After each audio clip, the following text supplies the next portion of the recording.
All right, folks, here we are back once again. I just finished watching episode 2 of The Wheel of Time. And how do I feel about it now? Well, let's talk about that today on The Streaming Fool.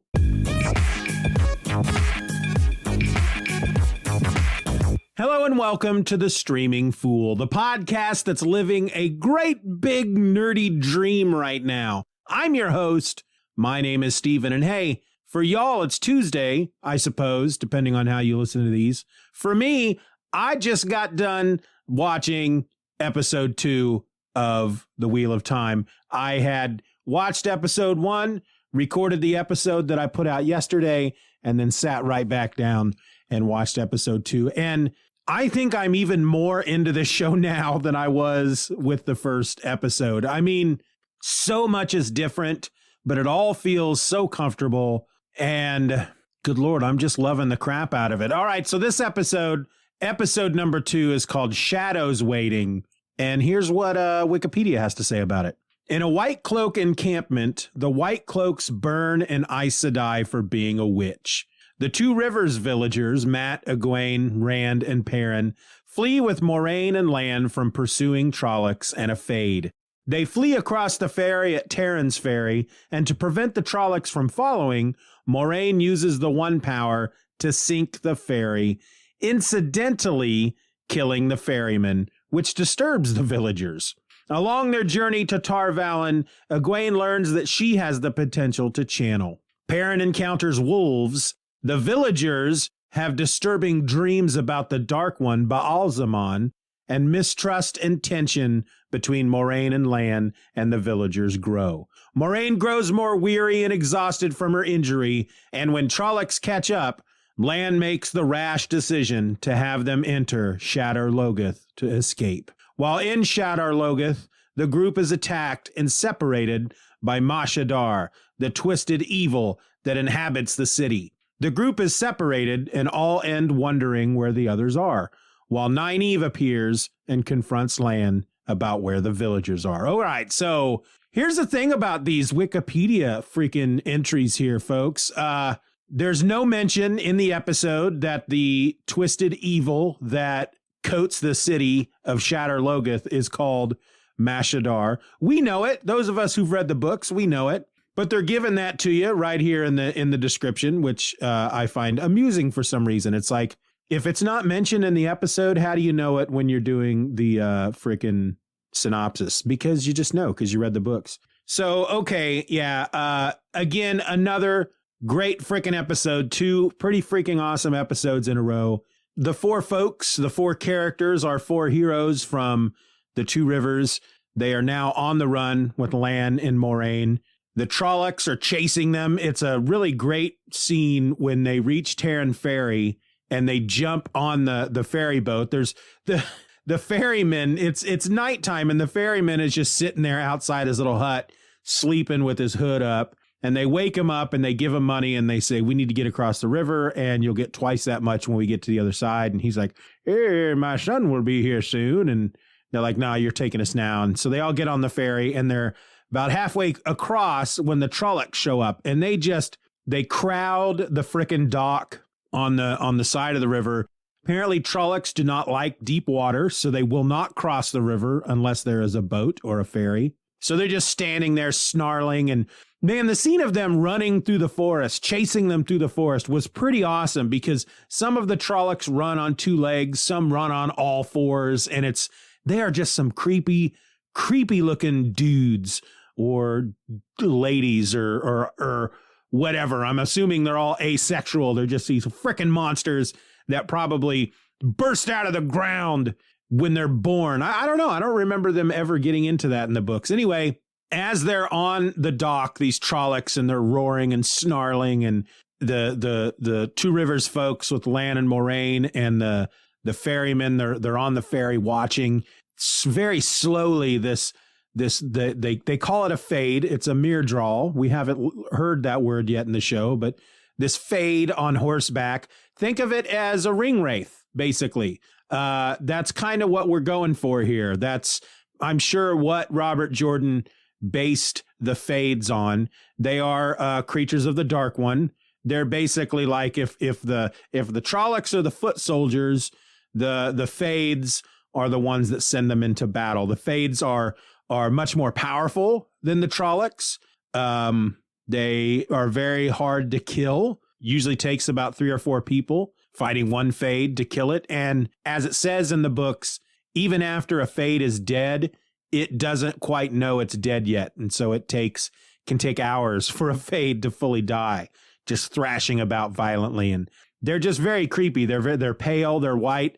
They don't have any eyes. We don't see the full face of this Fade in this episode. It's got its hood covering most of its face, but it does open its mouth full of razor sharp, pointy teeth, and it growls and roars and hisses, and it's freaking creepy. It's the stuff of nightmares. And so when they get to the other side of the river, they all get off of the ferry, and Moraine is telling the ferryman that he can't go back. And the ferryman says, well, I have to go back. What about my family? My son should be arriving any moment. And she's like, there's nothing we can do about that. We'll take you to the next town and keep you safe, and gives him his money. And he's like, no, I've got to go back. And she says, I can't allow that. I cannot allow you to provide something that the Trollocs and the Fade can use to cross this river. In the meantime, Lan pulls out his sword and severs the rope that they use to draw the ferry across the river. And so the ferry goes floating out into the river. Moraine uses the one power then to sink the ferry. And as she's creating this whirlwind, what do you call it? A whirlpool in the middle of the river. The ferryman is basically, he's like, I have to get back to my family. I have to get back to my son. I've got to get over there. And he tells her, the White Cloaks are right. You Aes Sedai are monsters. He dives back into the river, swims to the freaking ferry, climbs aboard just in time for it to be pulled under and burst into pieces. And so he dies. The episode does open with a group of soldiers that they refer to as the White Cloaks. These are soldiers that dress all in white. They are basically like religious fanatics. If you have the dark one, then the good part of the world is the light, and they walk in the light, and they make sure that everyone else is walking in the light. And they believe that Aes Sedai, because they can use the one power, because male Aes Sedai broke the world however long ago in the past, they believe that anything to do with the one power is part of the Dark One, a tool of the Dark One. And we find one of these White Cloaks he's having a little dinner, watching an Aes Sedai burn at the stake for being a witch. And then he carries her ring along with others, showing that he has done this before, as trophies on his belt. We don't get any of the names of these White Cloaks in this episode, but it's fairly obvious here from that opening scene that they're not good people. They think they are. They think they're doing the right thing. They think they are bringing goodness into the world, destroying evil. They're very Puritan in that way. It's like, you will be as pure as me if I have to kill you. If I have to kill you to make that happen, to make this world as pure as I think it should be, I will kill millions of people to make it happen. And that's not right. So yeah, the group are on the run. We learn that Egwene, when they make their first stop, their first rest overnight after they have lost the Trollocs, because once they cross the river and they destroy the ferry, the Trollocs have to find another way to cross. So Lan and Moraine and the other 4, they're given time to then lose the Trollocs. They are able to escape far enough that it will be difficult for the Trollocs to follow him at that point. So they make camp, and that night, as everyone is bedding down, Moraine and Egwene go off together, and Moraine tells her, well, first we learn of the 3 oaths. The 3 oaths that Aes Sedai have to take in order to be raised to become an Aes Sedai, basically. They actually take these oaths on something that's called an oath rod. It's a tir angreal, which is something that is imbued with power. So when they make these promises while holding this oath rod, the one power binds these promises to them. So they make these oaths. The first one is to speak no word that is not true. The second one is to make no weapon with which one man may kill another.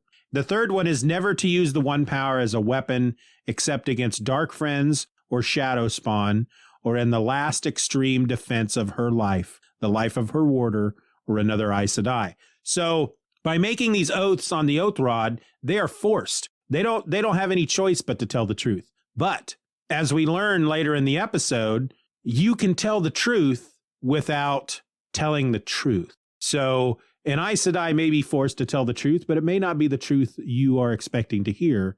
And so it's something that you have to really pay attention to when an Aes Sedai is talking. And so the reason this comes up is because Moiraine is telling Egwene that she can be, she can channel the one power. It's something that is born within her and that it's going to happen at some point. So she might as well start learning how to do it.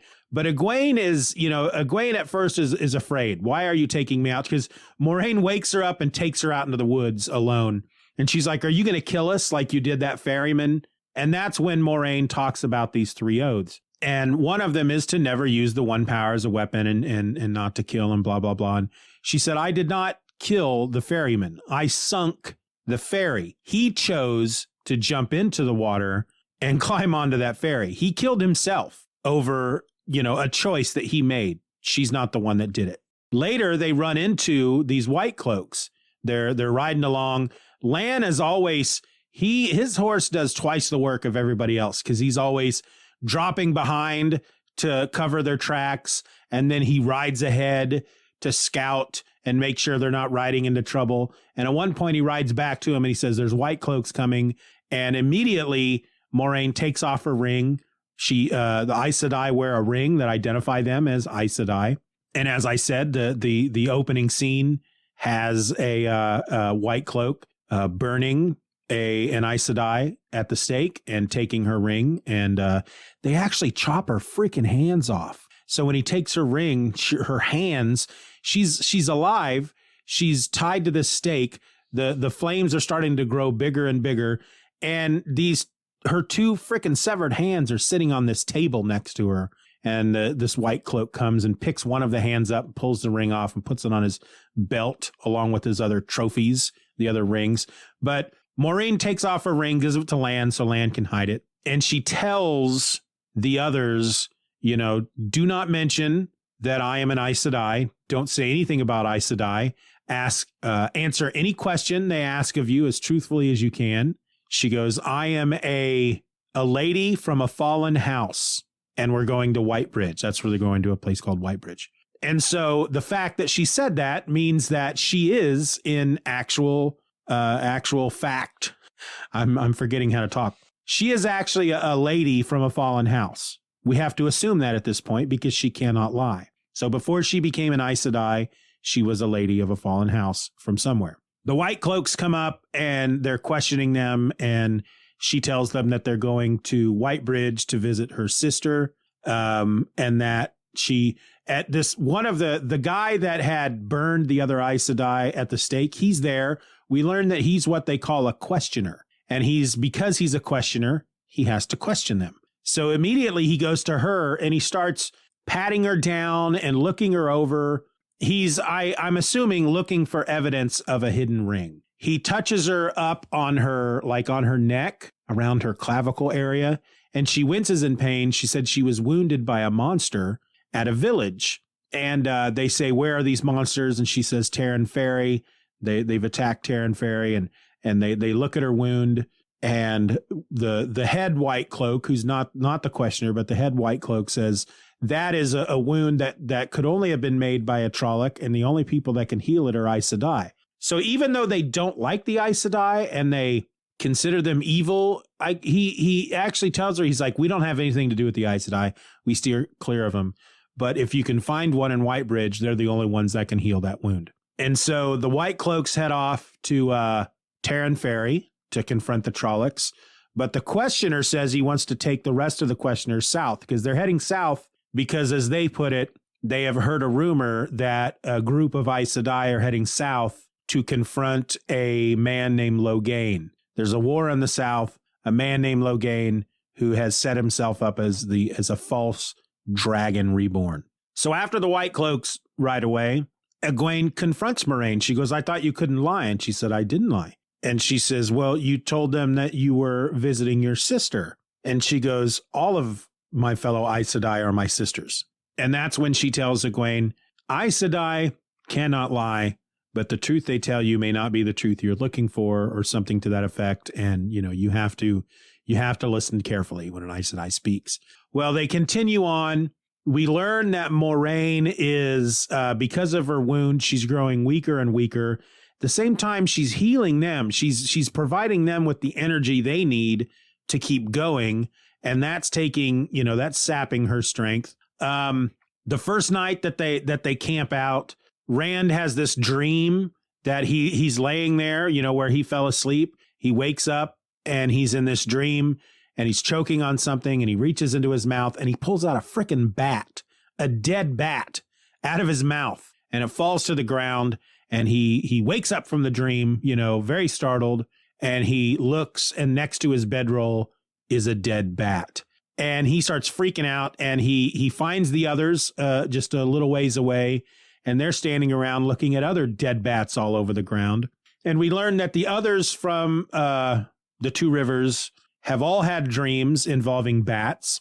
Matt says that in the bats were flying and had their necks snapped as they were flying, as if someone was just reached out, someone he couldn't see just reached out and snapped their necks. Moiraine asks if there was a man in their dreams, and Perrin says there was a man with embers for eyes, and we did see that in Rand's dream.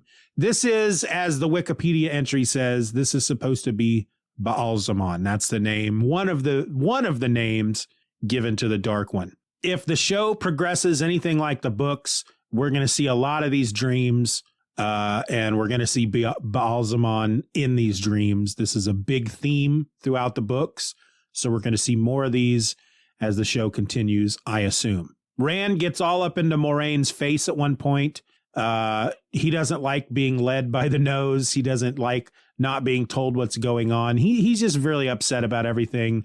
And finally, Moiraine is just like, you know what? Fine, go your own way. I've lost my patience with you. And she and Lan ride off, and Egwene basically tells Rand that he's being a jerk, and she rides off and follows them. And then, of course, Matt's like, look, I understand why you're angry. I am too, but we are all that we have, and we have to stick together. And they all end up following Moiraine, Egwene, and Lan. Eventually, Moiraine gets to the point that she is so weak that they've made camp, and she's sleeping, but you can just see that she doesn't look good. She's wheezing. She's not breathing very well. And then the Trollocs show up. Lan gathers them all up. He grabs Moiraine, hands her to Perrin, who's in the saddle, and he tells them all to ride. He tells them to go, I don't know, whatever direction. There they will find a city, and a ruined city called Shatter, Logith, and that's where they're supposed to go. Moiraine, earlier in the episode, makes a point to tell Lan that it looks like they're getting close to Shatter, Logith, and that they do not want to go there. But at this point, she's passed out. She won't wake up. Lan leads them into the city. It's a big ruin.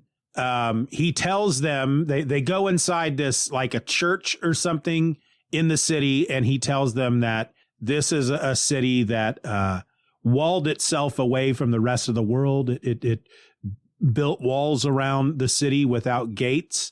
They were supposed to come to the aid of Manetheren, which I should back up. At one point as they're riding, Matt starts singing this song about Manetheren and a man named Aemon, and the other Two Rivers villagers sing with him. And Moiraine makes a comment about it when the song is done, and Matt's like, it's just a song. I don't even know who Manetheren is. And she tells them that Manetheren was a city, and it was an ancient city, powerful city with a small but powerful army, and it used to sit where the Two Rivers is now. And she tells them this whole story that during the Trolloc Wars, Manetheren was again had a small army, but they were powerful, and they were a thorn in the Dark One's side. And so the Dark One sent his full force, his entire army, to attack Manetheren. Manetheren, the king of Manetheren, Aemon, sent out messengers calling for aid and was told that if they could hold for 3 days, the aid would come. It was after 10 days. They held for 10 days and they realized that help was not coming. After the 13th day, the queen sent the women and children into the mountains to hide, but some of the women didn't go. They gathered weapons and fought by their husbands and brothers and sons, fought by their sides with the army. Said there was not a foot of ground that they didn't give 1 foot of ground without it being covered in blood first. And in the end, after all of the soldiers and the king had died, she said that the queen felt her husband die and in her anguish reached out with the one power and struck down the army of this army of evil, but that she had gathered in too much of the one power, more than any one person could handle, and that it burned her out and killed her. And said the blood of Manetheren still sings in the two rivers, and that these 4 villagers are descendants of these great people from Manetheren. So the city of Shatter Logith, they were supposed to come to Manetheren's aid on that day during that battle, and they never did.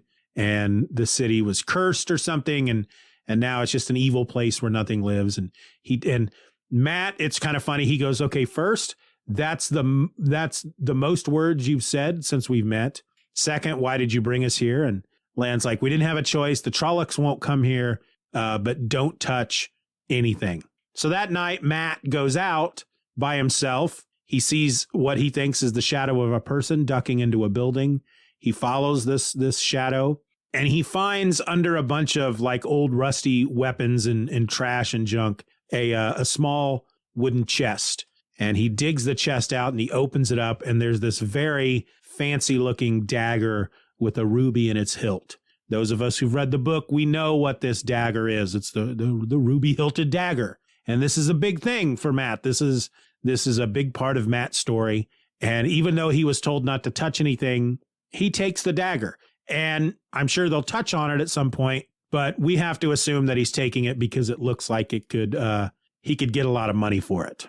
Well, as he's heading back to the rest of them, one of the horses, the rest of them are in this building. They hear one of the horses crying out, and this shadow, and it's really interesting the way they portray Mashadar, however you pronounce it. They don't mention what it's called. I don't believe. They may have. Maybe I missed it. But it is the evil of Shatter Logith. And I feel like when I read about this in the book, to me, it was like a dark cloud. It was like a black smoke that just, and I feel like that's how they portrayed it in the book. Like it was this black mist, a black smoke that just floated throughout the city. And if you touched it, you died. This was more of a creepy, like living shadow that just, it wasn't in the air. It was on the ground. It was on the buildings, and it just crawled around all over everything. And they hear that one of the horses screaming. They go outside. The shadow is creeping across the frickin' ground, and it touches one of the horses, and it starts covering one of the horses, and then the horse just dies and turns to ash. And so everybody, of course, is like, we got to get out of here. And they all jump on what remaining horses are left. Those who can. Some of the horses run away. Actually, I think only Lan and Moraine end up on horses, but the horses run away, and the villagers are separated. You have Rand and Matt, and then Egwene and Perrin. They are separated by basically the shadow stretches out over the street, so they are separated, so they have to go their own way. But they all end up escaping Shatter Logith, but they're all separated at this point. And then we're going to assume that everybody is okay.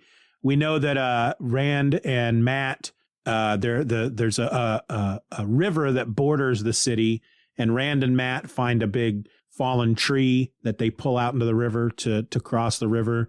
Perrin and Egwene end up on one of the walls of the city overlooking this river, and they have to jump off of the wall into the river.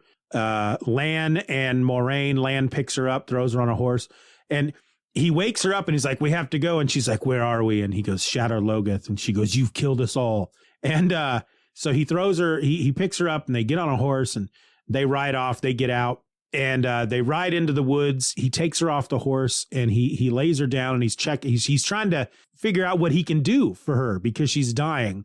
And then suddenly there's a knife, like a freaking, well, it's more like a sword at his throat. And he turns around and it's frickin' Nynaeve. And she looks like she has been through some stuff. Nynaeve is such a badass in this show. She's just standing over him with a sword to his throat. And she's like, tell me where they are before I cut your throat or something like that. And that's how the episode ends. And I was just, man, this is so good. It's so good.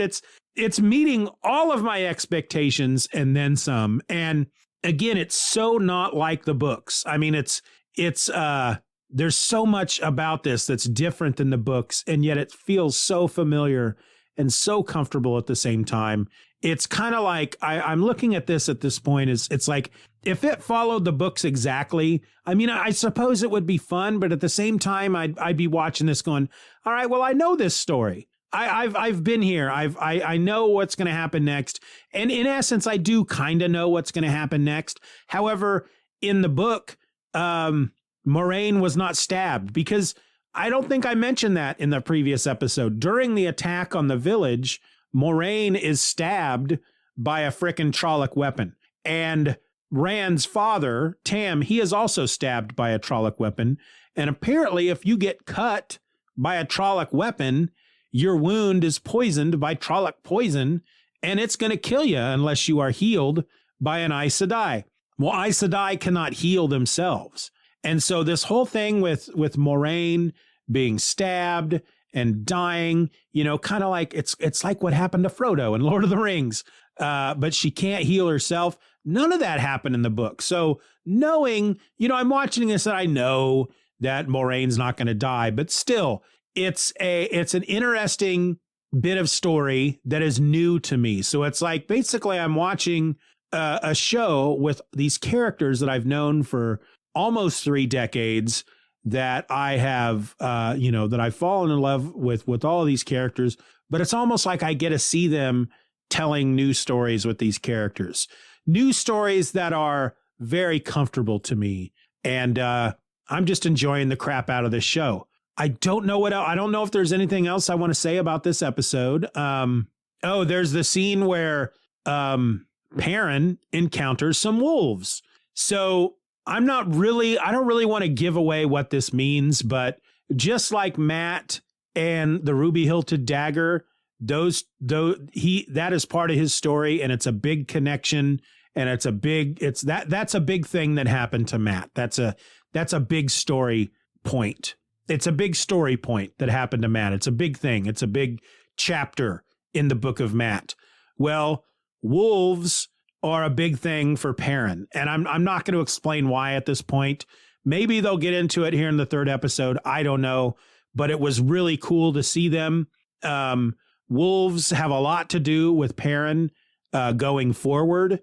The way that they are brought into his life in the books it's quite a bit different. There is an entirely different character involved. And now at this point, I don't even know if that character will show up in the show. I feel like he will. Again, it's a he. I've given that much away. I feel like I've seen this name on the casting list, but we'll see. The character I talked about in the last episode that was supposed to be in the Two Rivers, but wasn't in the show, should be with them at this point, but isn't. Have not seen him yet. He did not show up at all in this 2nd episode. I have a feeling we're going to see him in the 3rd, because based on what I know from the story, from the book, after they're all separated here at Shatter Logith, in the book, Rand and Matt were with this other character, and there's something big that happens to the 3 of them after they were all separated. So I'm assuming that's still going to happen based on what I've seen in the trailer, but they're going to meet up with this character first. And then that's how this character ties into the story. I don't know. We'll see. Again, we'll talk about it here when I go over the 3rd episode.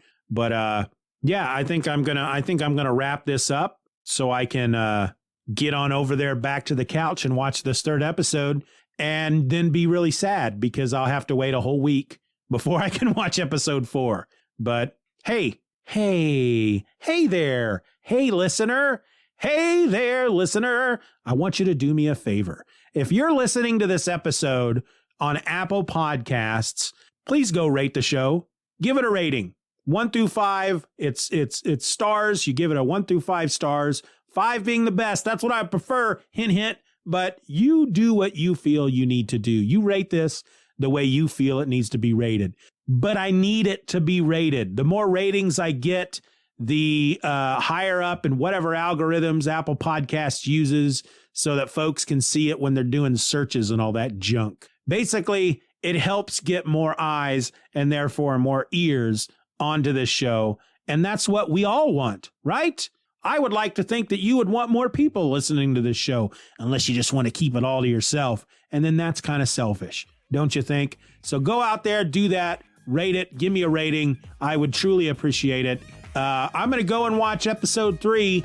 You're going to get that episode tomorrow on Wednesday. And then the rest of the week, Thursday and Friday, we're going to be talking about Hawkeye, which is coming on Disney Plus on Wednesday. Until then, folks, my name is Steven, and I am the Streaming Fool, because who else is going to do it?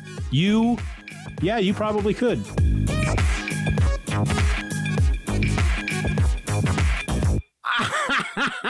That was dumb.